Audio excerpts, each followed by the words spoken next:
Hi all, എല്ലാവർക്കും നമസ്കാരം. അപ്പോൾ ഇന്നത്തെ നമ്മുടെ വീഡിയോയിൽ കാണിക്കുന്നത് ഇന്നത്തെ എൻ്റെ ബ്രേക്ക്ഫാസ്റ്റ് ആണ്. ഇന്നത്തെ എൻ്റെ ബ്രേക്ക്ഫാസ്റ്റിന് വേണ്ടി ഞാൻ ഇവിടെ ഉണ്ടാക്കിയേക്കുന്നത് പാലപ്പവും അതേപോലെ തന്നെ ഗ്രീൻ പീസ് കറിയാണ്. നല്ല പെർഫെക്റ്റ് ആയിട്ടുള്ള പാലപ്പത്തിൻ്റെ റെസിപ്പിയാണ്. നല്ല പൂവ് പോലെ സോഫ്റ്റ് ആയിട്ടുള്ള, നമ്മൾ ഹോട്ടലിൽ നിന്നൊക്കെ കഴിക്കുന്ന പോലത്തെ നല്ല ടേസ്റ്റി ആയിട്ടുള്ള പൂ പോലുള്ള പാലപ്പവും അതേപോലെ തന്നെ ഒരു അടിപൊളി ടേസ്റ്റുള്ള ഗ്രീൻ പീസ് കറിയും. അപ്പോൾ നമുക്കിതെങ്ങനെ ഉണ്ടാക്കുന്നതെന്ന് നോക്കിയാലോ. അപ്പോൾ നമ്മുടെ പാലപ്പം ഉണ്ടാക്കാൻ വേണ്ടിയിട്ട് ഞാനിവിടെ എടുത്തേക്കുന്നത് 2 കപ്പ് പച്ചരിയാണ്. ഇത് ഞാനൊരു 4 മണിക്കൂർ വെള്ളത്തിലിട്ട് കുതിർത്തതിന് ശേഷം വെള്ളമൊക്കെ ഊറ്റി വെച്ചേക്കുന്നതാണ്. അരി ഒരു 3-4 പ്രാവശ്യം നന്നായിട്ട് കഴുകുക, എന്നിട്ടൊരു 4 മണിക്കൂറോളം വെള്ളത്തിലിട്ട് കുതിർക്കുക. അരിപ്പയിലേക്ക് മാറ്റിയിട്ട് വെള്ളമൊക്കെ മാറ്റി വെച്ചേക്കണം പച്ചരിയാണിത്. നമുക്കിനി ഇതൊന്ന് അരച്ചെടുക്കണം. അതിന് വേണ്ടിയിട്ട് നമുക്കിതൊരു മിക്സി ബൗളിലേക്ക് ഇട്ട് കൊടുക്കാം. 2 ബാച്ചായിട്ട് അരച്ചെടുക്കാം. നമ്മൾ 2 കപ്പ് അരിയല്ലേ എടുത്തേക്കണത്, അപ്പം 1 കപ്പ് അരി ഇതിലേക്ക് ഇട്ട് കൊടുക്കാം ആദ്യം. ഇപ്പോൾ 1 കപ്പ് അരി ഇട്ട് കൊടുത്തു. ഇനി ഇതിലേക്ക് നമുക്ക് ചേർത്ത് കൊടുക്കേണ്ടത് 1 കപ്പ് ചോറാണ്. നമ്മൾ ഏത് കപ്പിലാണോ അരി എടുത്തത് ആ കപ്പിൽ തന്നെയാണ് ചോറും എടുക്കേണ്ടത്. ഇനി ഇതിലേക്ക് നമുക്ക് 1 കപ്പ് തേങ്ങ ചിരകിയതും കൂടെ ചേർത്ത് കൊടുക്കാം. ഇപ്പോൾ നമ്മൾ തേങ്ങയും ചേർത്ത് കൊടുത്തു. ഇനി ഇതിലേക്ക് നമുക്ക് 1 കപ്പ് വെള്ളം ഒഴിച്ച് കൊടുക്കാം. വെള്ളം ഒഴിച്ച് കൊടുത്തിട്ട് ഇത് നന്നായിട്ടൊന്ന് അരച്ചെടുക്കാം. നല്ല ഫൈനായിട്ട് അരച്ചെടുക്കണം. തരികളൊന്നുമില്ലാതെ നല്ല സ്മൂത്ത് ആയിട്ടുള്ളൊരു ബാറ്റർ കിട്ടണം. അപ്പോൾ ഞാനിതൊന്ന് അരച്ചെടുത്തിട്ട് വരാം. ഇതാ നമ്മുടെ അരി ഇവിടെ അരച്ചുകൊണ്ട് വന്നിട്ടുണ്ട്. നല്ല ഫൈനായിട്ട് അരഞ്ഞു കിട്ടിയിട്ടുണ്ട്. ഇതിന് നമുക്കൊരു പാത്രത്തിലേക്ക് ഒഴിച്ചു കൊടുക്കാം. ഇതാ നമ്മുടെ മാവ് പാത്രത്തിലേക്ക് ഒഴിച്ചു കൊടുത്തു. ബാക്കിയിരിക്കണ 1 കപ്പ് അരി നമുക്ക് മിക്സി ബൗളിലേക്ക് ഇട്ട് കൊടുക്കാം. അപ്പോൾ അതാ നമ്മുടെ അരി മിക്സി ബൗളിലേക്ക് ഇട്ട് കൊടുത്തു. ഇനി ഇതിലേക്ക് നമ്മൾ ചേർത്ത് കൊടുക്കുന്നത് 1/4 ടീസ്പൂൺ ഇൻസ്റ്റൻറ്റ് ഈസ്റ്റാണ്. 1/4 ടീസ്പൂൺ മതി. ഇപ്പം നല്ല ചൂടല്ലേ, അപ്പോൾ പെട്ടെന്ന് പുളിച്ച് പൊങ്ങിക്കോളും. പിന്നെ ഇതിലേക്ക് ചേർത്ത് കൊടുക്കുന്നത് 1 ടേബിൾ സ്പൂണിൻ്റെ അടുത്ത് വെളിച്ചെണ്ണ. ഇനി ഇതിലേക്ക് നമ്മൾ ചേർത്ത് കൊടുക്കുന്നത് പഞ്ചസാരയാണ്. പഞ്ചസാര 1 ടേബിൾ സ്പൂൺ ചേർത്ത് കൊടുക്കുന്നുണ്ട്. ഇനി ഇതിലേക്ക് നമുക്കൊരു 1/4 കപ്പ് വെള്ളം ഒഴിച്ച് കൊടുത്തിട്ട് ഇത് നന്നായിട്ടൊന്ന് അരച്ചെടുക്കാം. അപ്പോൾ ഞാനിതൊന്ന് നന്നായിട്ട് അരച്ചെടുത്തിട്ട് വരാം. ഇതാ നമ്മുടെ അടുത്ത ബാച്ചും അരച്ചുകൊണ്ട് വന്നിട്ടുണ്ട്. ഇത് നമുക്ക് നമ്മുടെ മാവിലേക്ക് ഒഴിച്ച് കൊടുക്കാം. ഇതിന് നന്നായിട്ടൊന്ന് മിക്സ് ചെയ്ത് കൊടുക്കുക. 2-3 മിനിറ്റ് നന്നായിട്ടൊന്ന് മിക്സ് ചെയ്ത് കൊടുക്കണം. അപ്പോഴാണ് നമ്മുടെ മാവ് നന്നായിട്ട് പുളിച്ച് വരുന്നത്.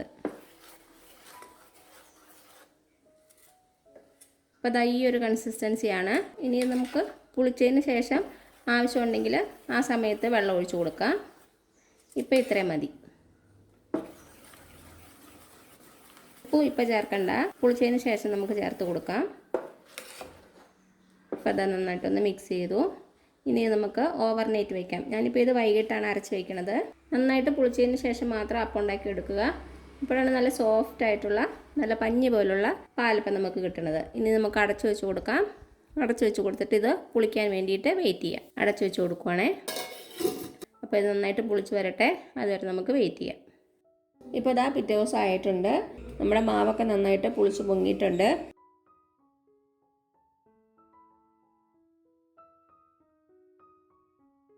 ഇനി ഇതിലേക്ക് നമുക്ക് ആവശ്യത്തിന് ഉപ്പും അതേപോലെ തന്നെ ആവശ്യമുണ്ടെങ്കിൽ വെള്ളവും കൂടെ ഒഴിച്ച് കൊടുക്കാം. എന്നിട്ട് നന്നായിട്ടൊന്ന് മിക്സ് ചെയ്യാം. ഇപ്പോൾ ഇതാ നന്നായിട്ടൊന്ന് മിക്സ് ചെയ്ത് കൊടുത്തിട്ടുണ്ട്. ഇനി നമുക്ക് അപ്പച്ചട്ടി ചൂടാക്കാൻ വേണ്ടി വെക്കാം. അപ്പോൾ ഇതാ നമ്മുടെ അപ്പച്ചട്ടി നന്നായിട്ട് ചൂടായിട്ടുണ്ട്. നമുക്ക് 1 തവി മാവ് ഇതിലേക്ക് ഒഴിച്ച് കൊടുക്കാം. ഒന്ന് ചുറ്റിച്ച് കൊടുക്കുക. നല്ല ബബിൾസ് വരുമ്പോൾ നമുക്ക് തീ കുറച്ച് കൊടുക്കാം. എന്നിട്ടിത് മൂടി വെച്ച് കൊടുക്കാം. അപ്പം നമ്മുടെ അപ്പം വെന്തിട്ടുണ്ടാകും. തുറന്നു നോക്കാം.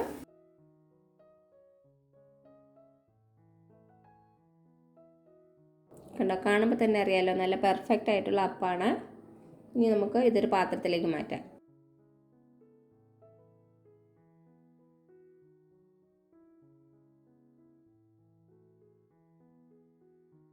അപ്പോൾ ഇതുവരെ അപ്പം ശരിയാകാത്തവർ ഇതുപോലൊന്ന് ട്രൈ ചെയ്ത് നോക്കുക. നല്ല പെർഫെക്റ്റ് ആയിട്ട് കിട്ടും. ഇനി നമുക്ക് ഗ്രീൻ പീസ് കറി ഉണ്ടാക്കാം. ഗ്രീൻ പീസ് കറി ഉണ്ടാക്കുന്നതിന് വേണ്ടിയിട്ട് ഞാനിവിടെ 100 ഗ്രാം ഗ്രീൻ പീസാണ് എടുത്തേക്കുന്നത്. അത് ഒരു 8 മണിക്കൂർ വെള്ളത്തിലിട്ട് കുതിർത്തതിന് ശേഷം എടുത്തേക്കുന്നതാണ്. ഇത് നമുക്കൊരു കുക്കറിലേക്ക് ഇട്ട് കൊടുക്കാം. ആദ്യം നമുക്കിതിലേക്ക് ഒരു 1/4 ടീസ്പൂൺ മഞ്ഞൾപ്പൊടി ചേർത്ത് കൊടുക്കാം. പിന്നെ ആവശ്യത്തിനുള്ള ഉപ്പും കൂടെ ചേർത്ത് കൊടുക്കാം. ആവശ്യത്തിനുള്ള വെള്ളവും കൂടെ ചേർത്ത് കൊടുക്കുക. ഗ്രീൻ പീസ് മുങ്ങിക്കിടക്കണ അത്രയും വെള്ളം ഒഴിച്ച് കൊടുക്കുക. ഞാനൊരു 2 ഗ്ലാസോളം വെള്ളം ഒഴിച്ചിട്ടുണ്ട്. ഇനി നമുക്ക് കുക്കർ അടച്ച് വെച്ചിട്ട് മീഡിയം ഫ്ലെയിമിൽ ഒരു 2 വിസിൽ അപ്പോൾ നിങ്ങളുടെ കയ്യിലുള്ള ഗ്രീൻ പീസിൻ്റെ വേവിനനുസരിച്ച് വിസിലിൻ്റെ എണ്ണത്തിൽ വ്യത്യാസം വരുത്തണം. അപ്പോൾ ഇതിവിടെ ഇരുന്ന് വേവട്ടെ.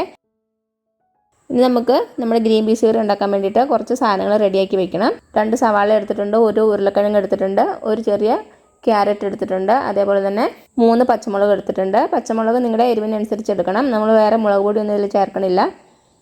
സവാളയൊക്കെ നന്നായിട്ട് കനം കുറച്ച് അരിഞ്ഞെടുക്കുക.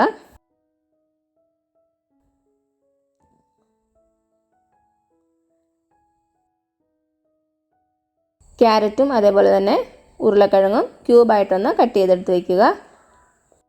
പച്ചമുളകും അതേപോലെ തന്നെ കട്ട് ചെയ്തെടുത്ത് മാറ്റി വയ്ക്കുക.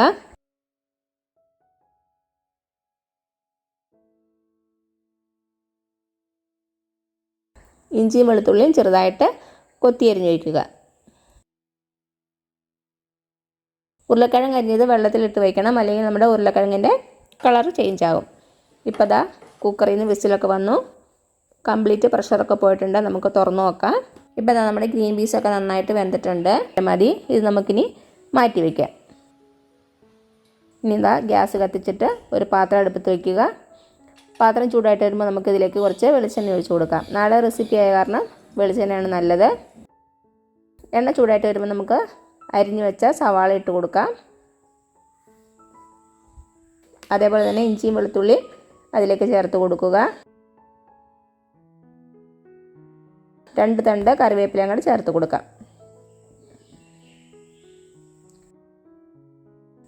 ഇനി നന്നായിട്ടൊന്ന് വഴറ്റിയെടുക്കണം.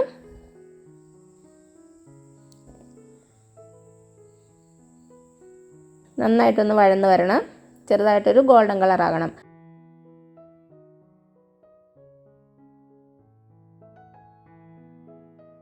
ഇനി നമുക്ക് തീ കുറച്ച് വെച്ചിട്ട് നമുക്കിതിലേക്ക് 1 ടേബിൾ സ്പൂൺ മല്ലിപ്പൊടി ചേർത്ത് കൊടുക്കാം. അതേപോലെ തന്നെ ഒരു 1/4 ടീസ്പൂൺ മഞ്ഞൾപ്പൊടി ചേർത്ത് കൊടുക്കാം. നന്നായിട്ടൊന്ന് ഇളക്കി കൊടുക്കുക. ഇതിൻ്റെ പച്ചമണം ഒന്ന് പോകണ വരെ ചെറിയ രീതിയിലൊന്ന് ഇളക്കി കൊടുക്കാം. ഇപ്പോൾ അത് നന്നായിട്ടൊന്ന് ഇളക്കി കൊടുത്തു. പൊടികളുടെ പച്ചമണമൊക്കെ മാറിയിട്ടുണ്ട്. ഇനി നമുക്കിതിലേക്ക് നമ്മൾ അരിഞ്ഞു വെച്ചേക്കണ പച്ചമുളകും അതേപോലെ തന്നെ ക്യാരറ്റും ഉരുളക്കിഴങ്ങും ചേർത്ത് കൊടുക്കാം. ചേർത്ത് കൊടുത്തിട്ട് നന്നായിട്ടൊന്ന് മിക്സ് ചെയ്ത് കൊടുക്കുക. എല്ലാം കൂടി നന്നായിട്ടൊന്ന് യോജിച്ച് വന്നോട്ടെ. ഇപ്പോൾ അതാ നന്നായിട്ടൊന്ന് മിക്സ് ചെയ്ത് കൊടുത്തു. ഇനി നമുക്കിതിലേക്ക് ആവശ്യത്തിനുള്ള ഉപ്പ് ചേർത്ത് കൊടുക്കാം.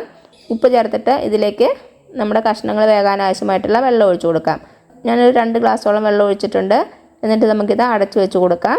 അടച്ച് വെച്ചിട്ട് നന്നായിട്ടൊന്ന് വേവിച്ചെടുക്കാം. ഇപ്പോൾ അതാ ഒരു 5 മിനിറ്റ് ആയിട്ടുണ്ട്. നമുക്ക് പാത്രം തുറന്നിട്ട് നന്നായിട്ടൊന്ന് ഇളക്കി കൊടുക്കാം. കഷ്ണങ്ങളൊക്കെ പാതി വെന്തിട്ടുണ്ട്. ഒന്നുകൂടി ഒന്ന് അടച്ചു വെച്ച് കൊടുത്തിട്ട് വേവിക്കാം. നമ്മുടെ കഷ്ണങ്ങൾ വേവണ സമയം കൊണ്ട് നമുക്കൊരു അരപ്പ് തയ്യാറാക്കി എടുക്കാം. ഒരു മിക്സി ബൗളിലേക്ക് 1 കപ്പ് തേങ്ങ ചേർത്ത് കൊടുക്കാം. പിന്നെ ഇതിലേക്ക് ചേർത്ത് കൊടുക്കുന്നത് പെരിഞ്ജീരകമാണ്. പെരിഞ്ജീരകം എന്ന് പറയുമ്പോൾ ഫെന്നൽ സീഡ്സ്. അതും ആവശ്യത്തിനുള്ള വെള്ളവും ചേർത്തിട്ട് നമുക്ക് നന്നായിട്ടൊന്ന് അരച്ചെടുക്കാം. നല്ല ഫൈനായിട്ട് അരച്ചെടുക്കുക. ഇപ്പോൾ അതാ നമുക്ക് പാത്രം തുറന്നു നോക്കാം. നോക്കിയാൽ നമ്മുടെ കഷ്ണങ്ങളൊക്കെ നന്നായിട്ട് വെന്തിട്ടുണ്ട്. വെള്ളമൊക്കെ നന്നായിട്ട് വറ്റിയിട്ടുണ്ട്. ഇനി ഇതിലേക്ക് നമുക്ക് നമ്മുടെ അരപ്പ് ചേർത്ത് കൊടുക്കാം. അതേപോലെ തന്നെ നമ്മൾ വേവിച്ച് വെച്ചേക്കണം ഗ്രീൻ പീസും കൂടി ഇതിലേക്ക് ഇട്ട് കൊടുക്കാം. നന്നായിട്ടൊന്ന് മിക്സ് ചെയ്ത് കൊടുക്കുക. ഇപ്പോൾ ഇതാ നന്നായിട്ടൊന്ന് മിക്സ് ചെയ്ത് കൊടുത്തു. ഇപ്പോൾ നമ്മുടെ കറി കുറച്ച് തിക്കായിട്ടല്ലേ ഇരിക്കുന്നത്. നമുക്കിതിലേക്ക് കുറച്ച് വെള്ളം ചേർത്ത് കൊടുക്കാം. വെള്ളം ചേർക്കുമ്പോൾ ചൂടുവെള്ളം ചേർത്ത് കൊടുക്കുക. നമുക്കിനി ഇതൊരു 10 മിനിറ്റ് തിളപ്പിക്കാനുള്ളതാണ്. അപ്പോൾ വെള്ളം കുറച്ചാണെങ്കിൽ വല്ലാതെ അങ്ങ് തിക്കായി പോകും. അത് കാരണം അതിനനുസരിച്ച് വെള്ളം ഒഴിച്ച് കൊടുക്കുക. ഉപ്പൊന്ന് ചെക്ക് ചെയ്ത് നോക്കുക. കുറവാണെങ്കിൽ ചേർത്ത് കൊടുക്കാം. ഇതാ നമ്മുടെ കറി ഒരു 10 മിനിറ്റോളം തിളച്ചിട്ടുണ്ട്. അത്യാവശ്യം നന്നായിട്ട് തിക്കായിട്ട് വന്നിട്ടുണ്ട്. ഇനി ഞാൻ തീ ഓഫ് ചെയ്യാണ്. ഇനി നമുക്കൊരു സെർവിങ് പാത്രത്തിലേക്ക് മാറ്റാം. അപ്പോൾ ഇതാ ഇത്രയുള്ള നമ്മുടെ ടേസ്റ്റി ആയിട്ടുള്ള ഗ്രീൻ പീസ് കറിയും അതേപോലെ തന്നെ നല്ല പെർഫെക്റ്റ് ആയിട്ടുള്ള പാലപ്പവും. നല്ലൊരു കിടിലൻ കോമ്പിനേഷനാണ്. അപ്പോൾ ഇതുവരെ പാലപ്പം ഉണ്ടാക്കിയിട്ട് ശരിയാകാത്തവർ ഈ റെസിപ്പി ഒന്ന് ഫോളോ ചെയ്യുക. അപ്പോൾ ഗ്രീൻ പീസ് കറി ശരിയാകാത്തവരും ഈ റെസിപ്പി ഒന്ന് ഫോളോ ചെയ്ത് നോക്കുക. എല്ലാവർക്കും ഇഷ്ടമാകും. അപ്പോൾ എല്ലാവരും ഈ കോമ്പിനേഷൻ ഒന്ന് ട്രൈ ചെയ്ത് നോക്കിയിട്ട് അഭിപ്രായങ്ങളൊന്നും അറിയിക്കാൻ മറക്കരുത്. അപ്പോൾ ഈ വീഡിയോ ഇഷ്ടമായാൽ ലൈക്ക് ചെയ്യാൻ മറക്കരുത്.